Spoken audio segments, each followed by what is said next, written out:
Okay, well, today we're gonna be directly uploading this once I'm done it, but we're gonna watch Matt Cott's film theory on how Aladdin should have died. It's a 16-minute video. It seems like there's a few peaks here where they have a few points of interest, but let's go ahead and do this. Aladdin killed Jasmine. In his efforts to impress the princess and win her hand in marriage, this lovable street rat made one fatal error. This. Is it safe? No, Jasmine, no, it is not safe. Magic carpet ride? More like tragic carpet ride. Did you see what I did there? I'm pretty proud of that one. Yeah, that's pretty painful pun, but Hello, Internet! Welcome to Film Theory! You ain't never had a channel like me. Unless, of course, you watch Game Theory too, in which case, yeah, they're largely the same. Cover different I can't believe he made a Robin Williams joke. Buddy, no. Just, no. Robin Williams does not say, no. Just no.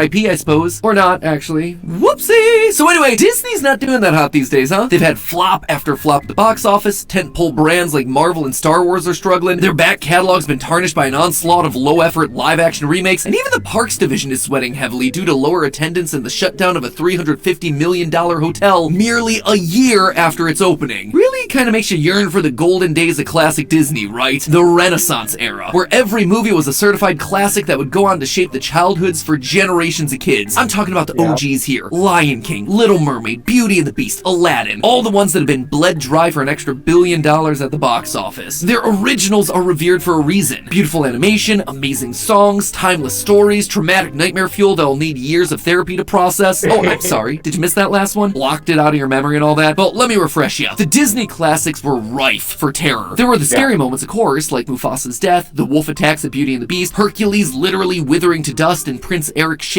burning with him and his dog's lives on the line. Then of course you had the disturbing themes that could also scar ya. Belle having to teach an angry, violent man how to love. Belle falling for the Beast because of Stockholm Syndrome. Belle being ostracized by society for being a smart woman. Honestly, there's a lot in Beauty and the Beast, but that movie's far from alone. Claude Frollo's addiction to pain, Ariel giving up her voice for a man that she met once, Aladdin using an enslaved creature to help him lie about his life so he can trick a woman he's met once into marrying him. Alright, you bad boy. But not only is Aladdin responsible for shamelessly gaslighting Jasmine throughout the majority of the movie, he's also responsible. Wait, what? Okay, let me just... I gotta hear that again. Belle falling for the Beast because of Stockholm Syndrome. Belle being ostracized by society for being a smart woman. Honestly, there's a lot in Beauty and the Beast, but that movie's far from alone. Claude Frollo's addiction to pain, Ariel giving up her voice for a man that she met once, Aladdin using an enslaved creature to help him lie about his life so he can trick a woman he's met once into marrying him. Alright. I never would have thought of Aladdin in that way. Oh my god. Aladdin was like the one Disney prince that I actually thought was like somewhat decent, and then now that I hear that, I look back and like, yeah, he was toxic shit, man.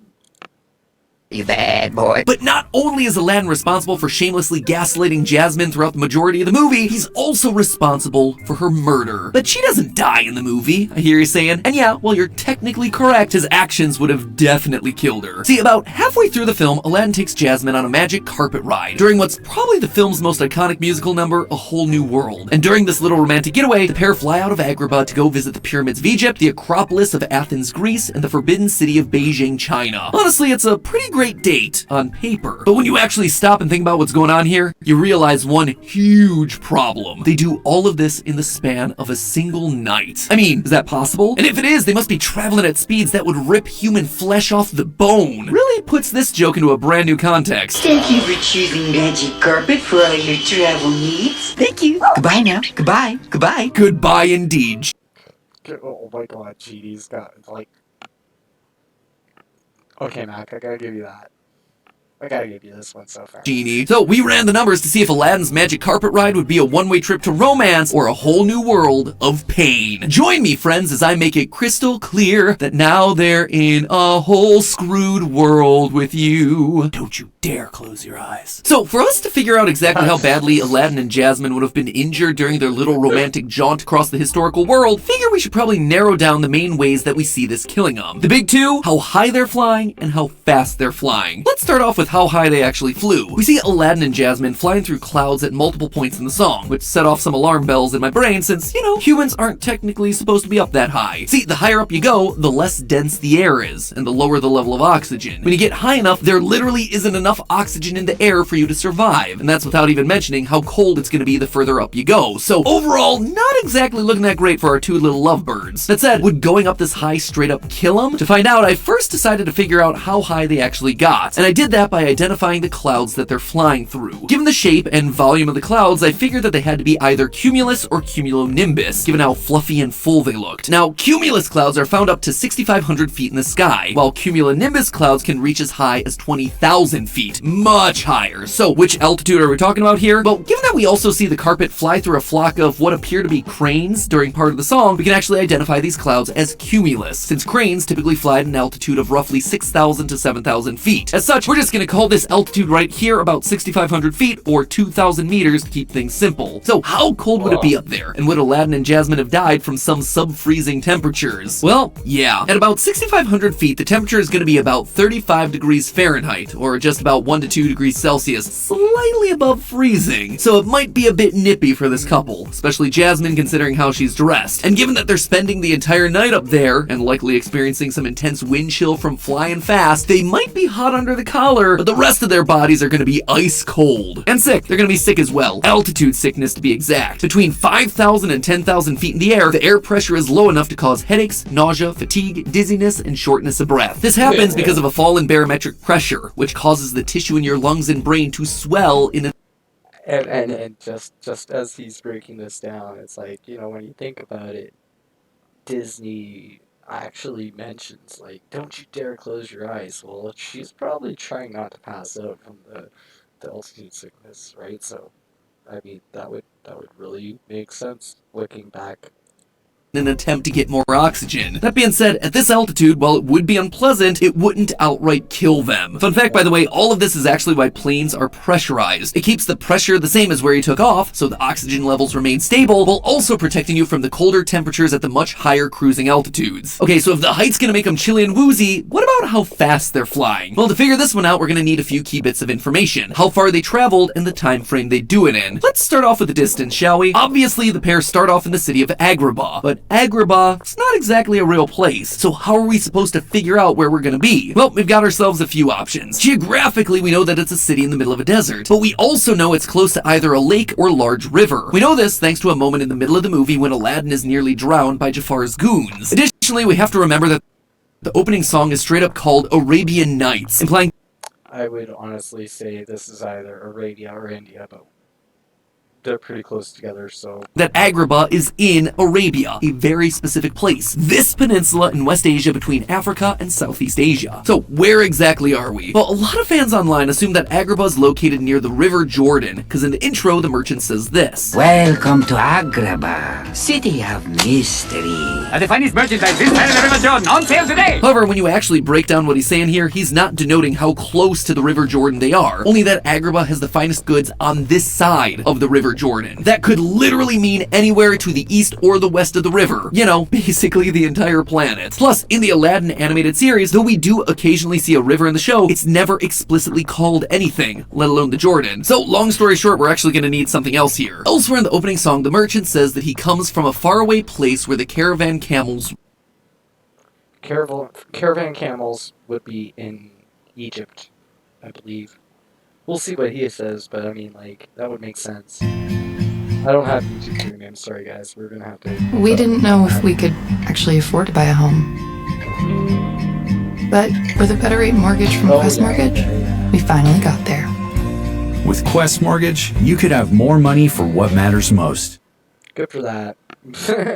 roam. Camel caravans are actually very much a real thing, most commonly found in the Saharan desert of northern Africa. Though certain breeds of camels were also used for this sort of travel and trade in the Middle East, Central Asia, Mongolia, and China. Again, not really helping us narrow things down all that much, so what else could we look at?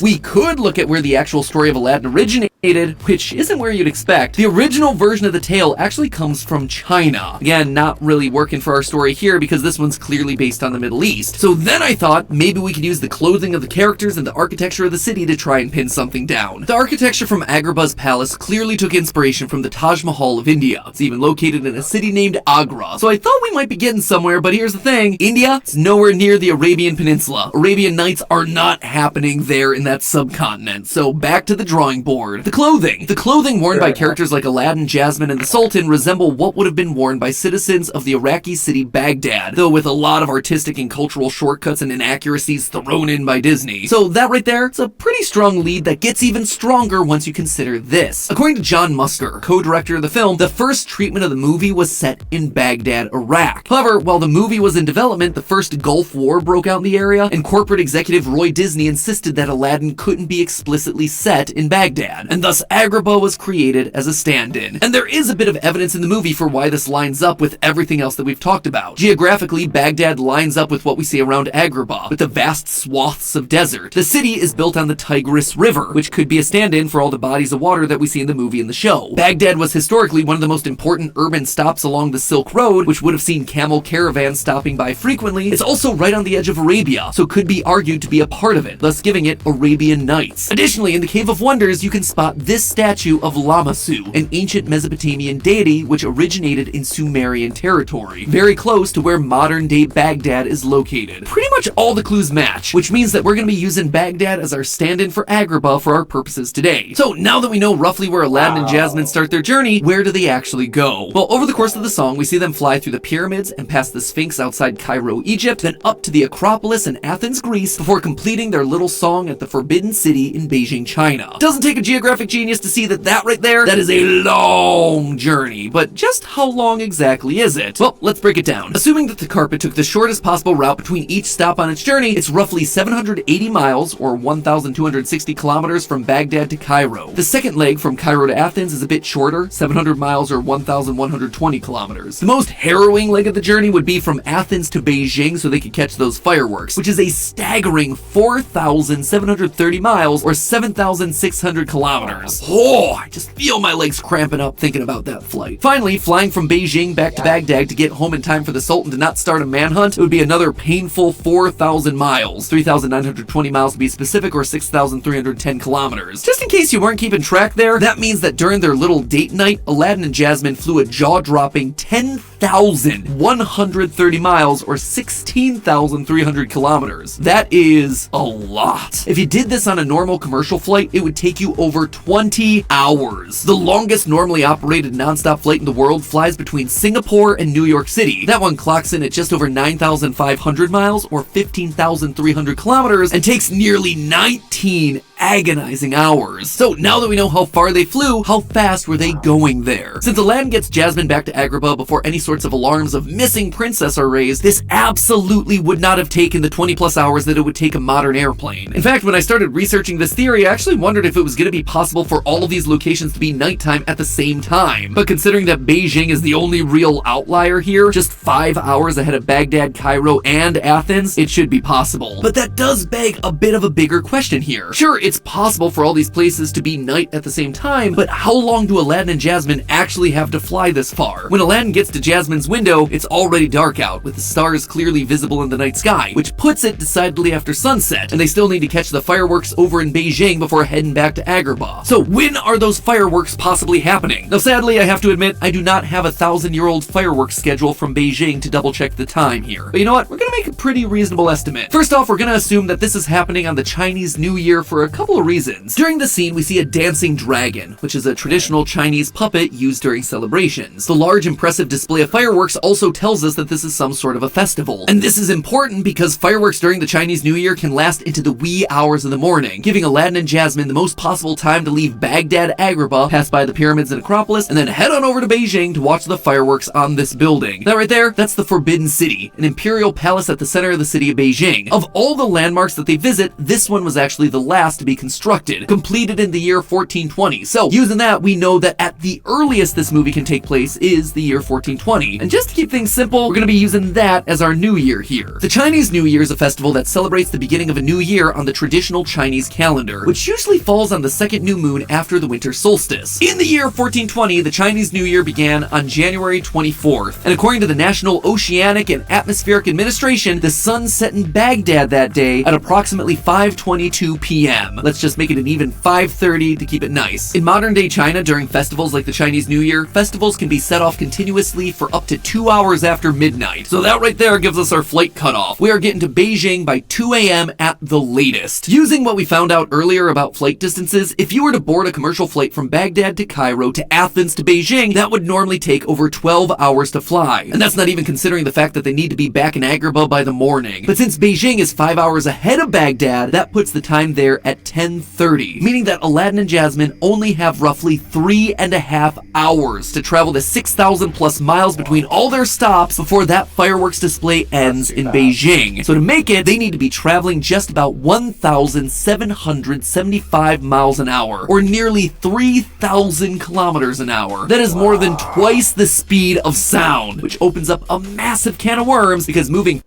Yeah, that is faster than the speed of sound. And if you're traveling faster than that, goodbye eardrums. You're probably bleeding through the eardrums.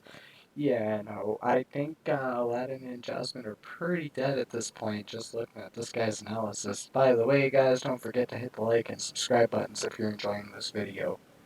We're going to get back to this, though, because this is actually pretty good. Pretty interesting.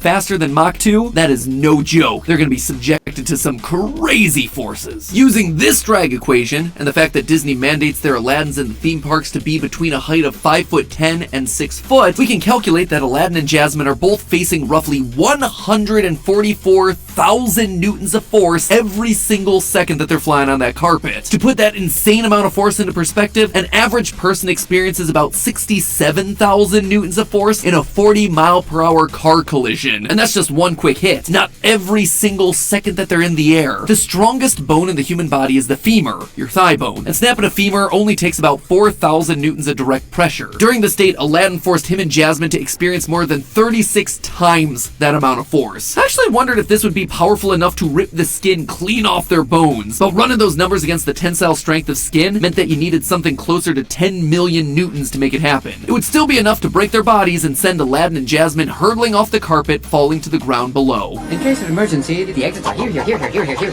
anywhere. Yeah, you could say that again. And if they're lucky, the pain from snapping all their bones would cause them to pass out before they hit the ground and died. It's pretty dark. Definitely not what Disney wants us to imagine happening to their beloved characters. But here's the thing, this isn't the only incarnation of these characters to exist within the massive canon of the Disney Cinematic Universe. In fact, there's another official version of this tragic carpet ride in the live-action remake. If you don't remember this thing, I mean, fair, but the long and short of it is that this new version doesn't quite put the world into a whole new world. They don't fly across continents, they don't visit the pyramids or the Acropolis or the Forbidden City. Instead, everything from this musical number in the new movie are things that you could feasibly find in and around the immediate area of Baghdad during this time period. You have palm trees, elephants, mountains, rivers, deserts. This version of Aladdin and Jasmine aren't flying thousands of miles, giving the princess a new lease on life and sparking a globe-trotting romance. It all just feels very small, very real, not very magical. And there, I think, is the lesson that we can take away from all of this. Scientifically speaking, yes, this remake handles a whole new world way more realistically than the animated version did. But in doing so, it's really a slap to the face of what this moment meant to the story. It took all the fun and whimsy out of this journey. It took away the magic, and instead, it turned it into something boring. And even though I'm a man of science, at the end of the day, sometimes you really need that bit of magic. But hey, if you want another Aladdin theory right now, why not check out our video where we tell Aladdin exactly how to get Jasmine to marry him in just a single whip.